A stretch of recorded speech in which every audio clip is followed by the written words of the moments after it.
মাথা ব্যথার কোনো আমল আছে কিনা?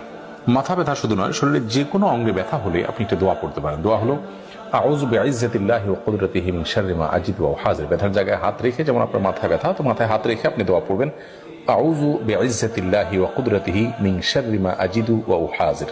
দোয়াটি ভাষ্যে কিছুটা ভিন্নতাও আছে, কোনো কোনো বর্ণায়, যেটি বলেছি এটিও একটি বর্ণায় আছে, অথবা আপনি এটি পড়তে পারেন আউযু বিইজ্জাতিল্লাহি ওয়া কুদরাতিহি, অর্থাৎ আল্লাহর ইজ্জত, আল্লাহর সম্মান এবং আল্লাহর কুদরতের মাধ্যমে আমি আশ্রয় প্রার্থনা করি মিন শাররি মা আজিদু ওয়া উহাযির, আমি যে কষ্ট অনুভব করছি এটির ক্ষতি থেকে, অনিষ্ট থেকে আল্লাহর কাছে আশ্রয় চাচ্ছি। এবং এ দোয়া পড়ার পর একজন সাহাবী, তার ব্যথা সময় শেষ হয়ে গেছে, তিনি সাথে সাথে ব্যথা উপশম হওয়ার উপকারিতা পেয়েছেন। এটি হাদিস থেকে বর্ণিত হয়েছে। আমি ব্যক্তিগতভাবে আমল বহুবার করেছি, আলহামদুলিল্লাহ আমি নিজেও অনেকবার উপকার পেয়েছি।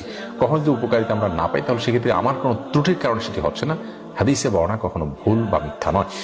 তো এক্ষেত্রে আমরা যে কোনো অঙ্গ ব্যথা হোক, সেটা পেটে ব্যথা হোক, মাথা ব্যথা হোক, এটা আমরা পড়তে পারি আউযু বিইজ্জাতিল্লাহি ওয়া কুদরাতিহি মিন শাররি মা আজিদু ওয়া উহাযির। এটা নিজের ব্যথার জন্য নিজের পড়বেন। আর একজন ব্যথাগ্রস্ত, হয়তো বাচ্চা মানুষ পড়তে পারছে না, তো তার ব্যথার জায়গা আপনি যদি ধরে পড়েন, তাহলে সেক্ষেত্রে এভাবে পড়বেন আউযু বিইজ্জাতিল্লাহি ওয়া কুদরাতিহি মিন শাররি মা ইয়াজিদু ওয়া উহাযির, অর্থাৎ আমি আশ্রয় চাই আল্লাহ তাআলার কাছে, আল্লাহর কুদরত এবং আল্লাহর ইজ্জতের মাধ্যমে এই মানুষটি যে কষ্ট পাচ্ছেন সেটার ক্ষতি থেকে।